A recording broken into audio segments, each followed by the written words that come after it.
Amigos, estamos con el diputado Pablo Abdala y vamos a aprovechar esa experiencia de haber sido director de ANCAP durante un periodo importante.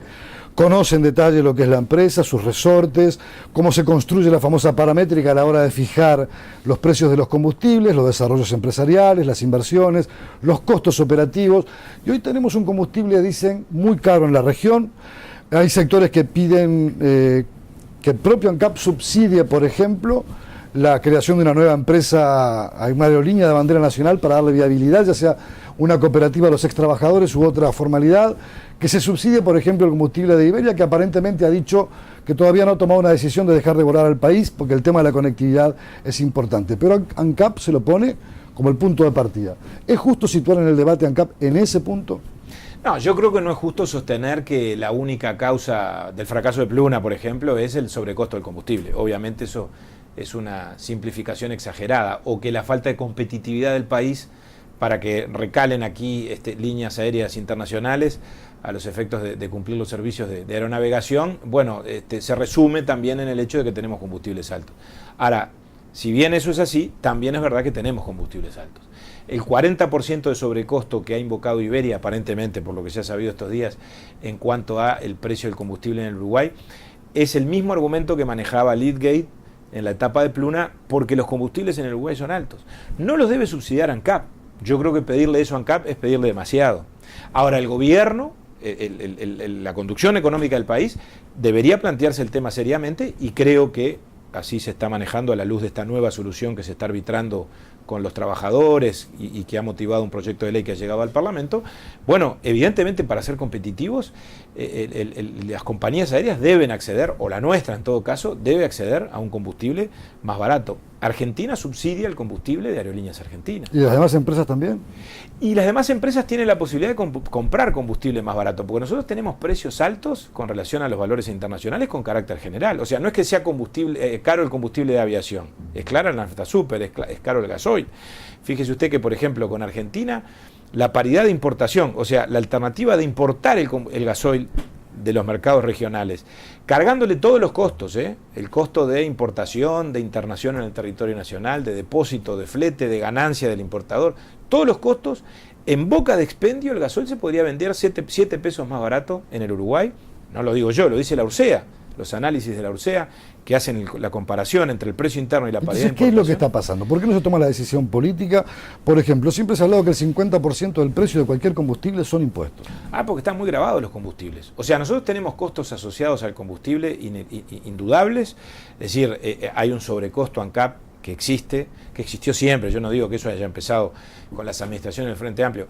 Con las administraciones del Frente Amplio me da la impresión que el sobrecosto de las inversiones, de la situación financiera de la empresa, está ejerciendo una presión importante. La situación financiera de ANCAP hoy no es la más saludable. ANCAP tiene déficit operativo hoy. Es decir, el resultado operativo de ANCAP, el resultado que proviene de su propia actividad, ¿no? de comprar los insumos, refinarlos o procesarlos y vender combustible y los demás productos, arroja un resultado negativo que termina siendo favorable o superavitario a partir del endeudamiento de la empresa.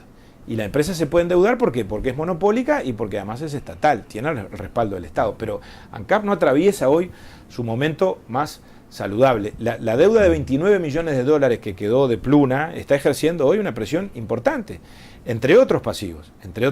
Está la deuda con Venezuela y también una sobreexposición de ANCAP, que es un tema discutible, hay quien puede defenderlo, pero bueno, las inversiones en ALUR y en todos los emprendimientos que ANCAP está impulsando en materia de energías renovables pueden tener una lectura positiva, favorable. Se habla de responsabilidad social de la empresa. Está muy bien, y yo eso lo comparto, pero hay que ver también el componente económico de todo eso. Te dice que hay que tener deudas razonables y sostenibles. Por eso mismo le digo, yo creo que allí hay una presión importante, por los números que yo he podido ver, en los resultados finales, en el balance de la empresa, ¿no? Uno escucha a veces a los directores, al presidente ANCAP, y hablan de una situación económica financiera más bien solvente, más bien acomodada, más bien holgada, que le permite, por ejemplo, cumplir con ese rol social y absorber sin que lo impacte de forma decisiva deudas como la de Pluna, que aparentemente hoy casi todo el mundo sabe que no se van a poder cobrar. Estamos hablando casi de 30 millones de dólares. Exacto.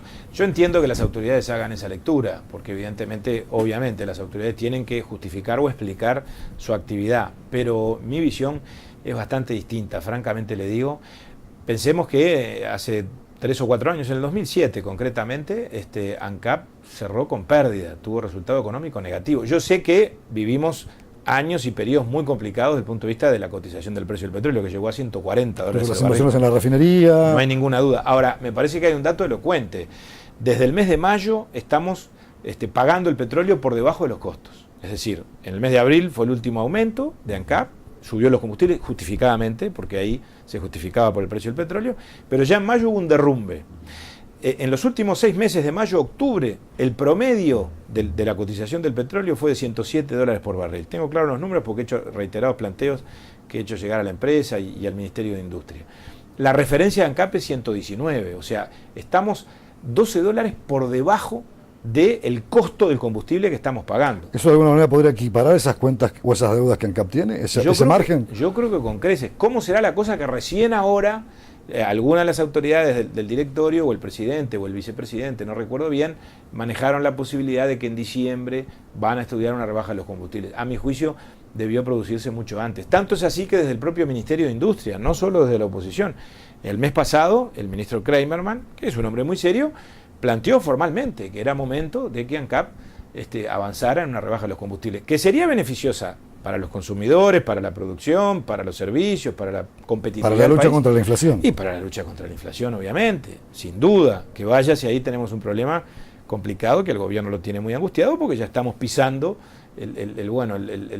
la cifra maldita de los 2 dígitos porque estamos a 9 y pico de inflación anual o anualizada, o sea que al borde de los 2 dígitos, cosa que además ya cambia los esquemas desde el punto de vista de la indexación de la economía, desde el punto de vista de los salarios. Justamente quería ir a ese camino, porque usted va a convocar o ha convocado al ministro Brenta, porque ha habido un cambio en la estrategia de la búsqueda de acuerdos salariales. Por un lado, se hace la bebida hace un acuerdo que supera largamente lo que han sido el resto de los guarismos que se manejaban para que en 3 años se pudiera realizar una mejora del salario real del trabajador, y hay un cambio de lectura, hay una transformación, hay cierta molestia a los trabajadores de la bebida, después que el acuerdo se firma, se rubrica, parece que las reglas se cambian.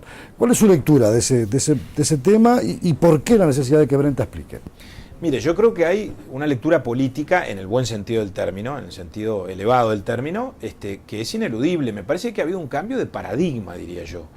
Hasta ahora y desde el periodo pasado, los sucesivos ministros de Trabajo, y en particular el actual, el ministro Brenta, bueno, uno los veía en esta mano con una banderita reivindicando el aumento del empleo, la baja de la desocupación, que nosotros no la desconocemos, aunque es un tema que hay que discutirlo también, porque una cosa es la cantidad del empleo y otra es la calidad y la retribución del trabajo, es otro capítulo. Y en la otra banderita era la recuperación del salario a través de la formalización del trabajo, de los consejos de salario. ¿Que ha habido recuperación salarial? La ha habido, no se puede negar, y los consejos de salario han sido sin duda un mecanismo que, más allá de la discusión histórica, porque nosotros no los convocamos, etcétera, etcétera. ¿Pero usted llegó para quedarse el Consejo de Salario, la política? Yo creo que sí, yo soy partidario de los consejos de salario, sin duda. Me parece un mecanismo absolutamente pacificador de las relaciones laborales.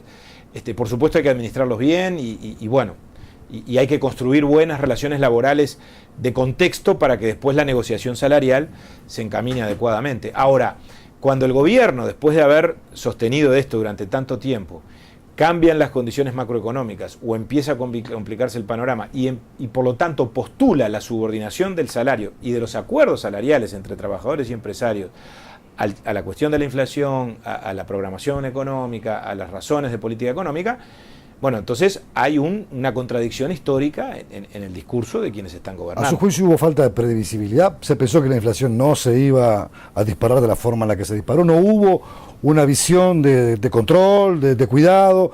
¿Se miró para un costado? ¿Se pensó que la bonanza estaba por encima de cualquier riesgo eventual en un escenario mundial de crisis, ¿no? Yo tengo la impresión de que algo de eso ha operado. Reconozco la profesionalidad del ministro Lorenzo, lo digo con toda honestidad, del equipo económico, pero me parece que hubo cierto exceso de confianza, me da la impresión, en las posibilidades económicas del país a la luz de la coyuntura. Cuidado, yo no estoy, por supuesto, anunciando ninguna tormenta ni ningún cataclismo, pero que han cambiado los vientos o que por lo menos se respira un aire distinto, lo dice el propio gobierno. Y que el país ya no crece en la medida de lo que el propio gobierno pronosticó y que la inflación se ha ido casi al doble del rango que el propio gobierno fijó, no hay duda. Y me parece que esa euforia que el gobierno siempre transmitió quedó de manifiesto en la política presupuestal. Yo integro la Comisión de Hacienda y a lo largo de estos años, desde el presupuesto del 2010 y las sucesivas rendiciones de cuentas, me parece que hubo un manejo del gasto público y de las asignaciones presupuestales por lo menos comprometido o complicado. Yo no estoy cuestionando el gasto social, no estoy planteando una posición neoliberal, como nos dicen desde el otro lado, en términos de que el gasto sea cero, no. Pero hay que gastar bien, es decir, hay que gastar en lo importante. En políticas sociales, sin duda. Ahora, ha habido mucho gasto prescindible, que yo creo que pudo haberse evitado desde el punto de vista del engrandecimiento burocrático del Estado y del gasto político también, de la creación de cargos, que me parece que ahí se actuó con cierta imprudencia. Diputado, ¿le falta diálogo en torno al gobierno? ¿O estas situaciones evidencian que hay visiones distintas dentro del gobierno en tensión que hace que no se preste una cuidada atención a fenómenos como estos? ¿Usted percibe eso?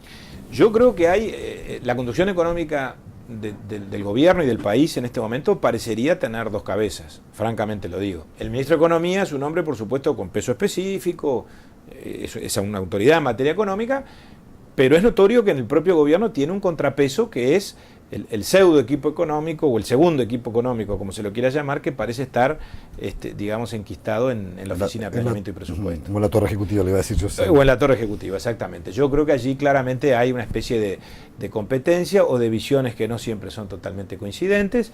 Lo vimos con relación al impuesto a la tierra, más allá de que se pueda estar de acuerdo o no, pero ahí notoriamente hubo una diferencia que fue pública. En esta última rendición de cuentas aparecieron algunos aspectos que notoriamente marcan diferencias, es decir, todo el avance de la OPP en determinados programas, en el control de las inversiones, ni más ni menos, en la injerencia de la OPP en las inversiones aún de los gobiernos departamentales y obviamente de toda la administración central, relegando o avanzando sobre las competencias que antes tenía el Ministerio de Economía, me parece que es un dato elocuente.